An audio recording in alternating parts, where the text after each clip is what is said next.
अबुल हसन अली हैं, सब आते हैं काम के बहाने से, लेकिन खेल बहुत होता है इन लोगों का। काम बहुत कम करते हैं, खेल ज़्यादा करते हैं। 10 रुपए के चक्कर में ये लोग जो है धूप में खड़े रहते हैं। इस सूबे के हैं, जिला गाँव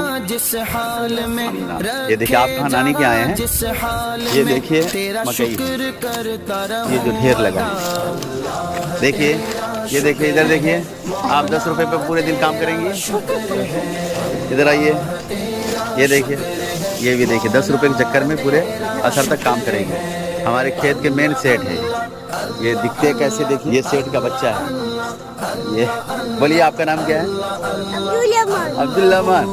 आपको अच्छा लगता है खास खेत में काम करके? अच्छा लगता है? हाँ। और 10 रुपए मिलेंगे आपको? हाँ। ये देखिए छोटा सा बच्चा है, अभी इसकी उम्र भी नहीं हुई ठीक से, लेकिन ट्रैक्टर चला रहा है। पैसे के चक्कर में बच्चे